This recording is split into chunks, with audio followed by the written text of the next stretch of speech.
Hello, wonderful people. Welcome back to this wonderful channel where we bring you back-to-back update as see the hot. I greet you all of us of freedom all over the world. If this is the first time you are joining us on this channel, please go ahead and subscribe to our channel. That's the only way you can show us support that we are doing a wonderful work on this channel. Meanwhile, let's go down to the news as see the hot.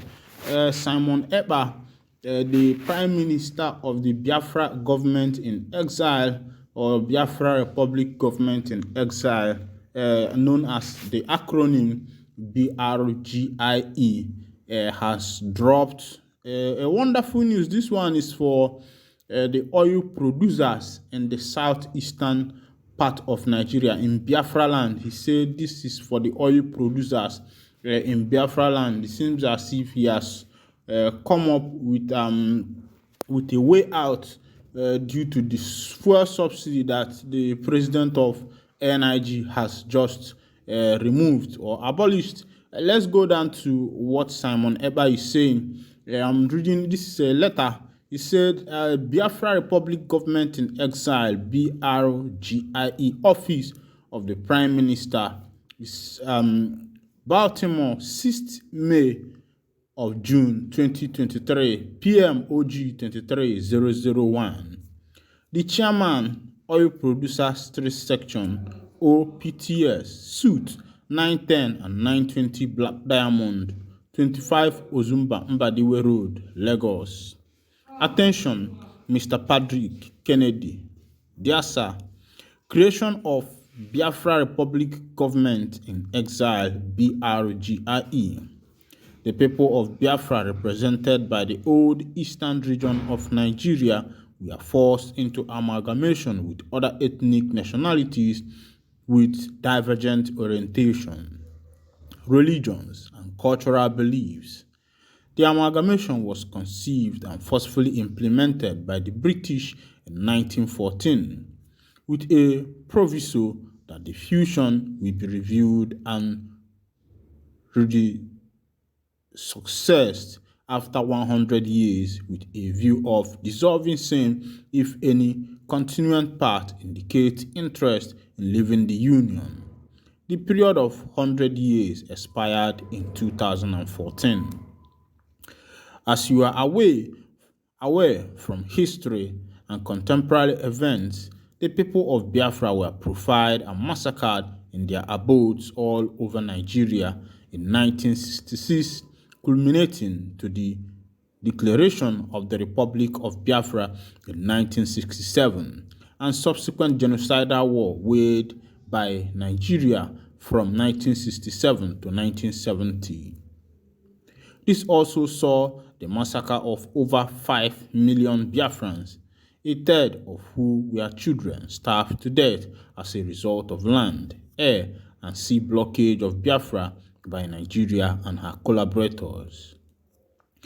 Totally, the killing and ethnic cleansing is being carried out by the ISIS, ISWAP, and Taliban-affiliated terrorists.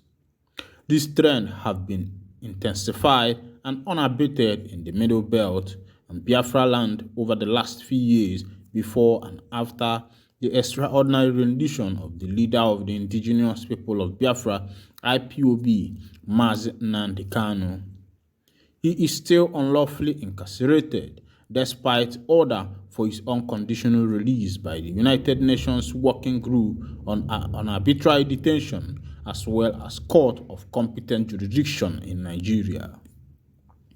You may have also noticed that owners of the land are now refugees in Nigeria, huddled together in internally displaced persons, IDP, camps, and the terrorist marauders are heading south towards Biafra land. From all indication, we strongly believe that the Islamization of Nigeria is on top gear. With the ongoing annihilation of Biafra people by the Nigerian state, the political disenfranchisement, economic strangulations, forceful disappearance of Biafrans, and the Muslim president and vice president. Biafra Republic in Exile, 7200 Bella Road, suit Baltimore, MD 21. Then I'll also read another one to you. He said, in view of the foregoing, the people of Biafra have created and established the Biafra Republic government in exile, headed by its Prime Minister, Mazi Simon Epka, to seek a referendum under the auspice of the United Nations, the European Union, and African Union. This will enable the people of the old Eastern region peacefully and without hindrance vote to decide with part of the right of self-determination and freedom of association. Despite the foregoing, Biafrans are not intimidated and will not hesitate to defend themselves if the need arises. We have also activated the de facto government of Biafra in homeland that will collaborate with Biafra Republic government in exile and other international organizations for the upcoming self-referendum for Biafra people.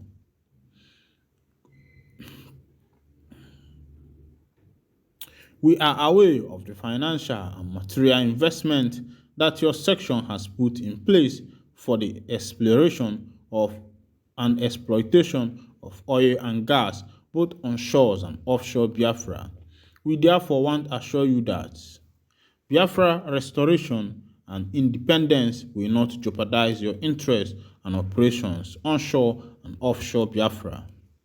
We are willing to enter into agreement with you and offer you better operating conditions and conducive business environment that you currently have under the various operating agreements with Nigeria. I thank you all for your anticipated cooperation. Mazi Simon Epka, Prime Minister, Biafra Government in Exile. So now, this one is coming from Mazi Simon Epka, and he is, I think, well, I think Mazi Simon Epka is a historian.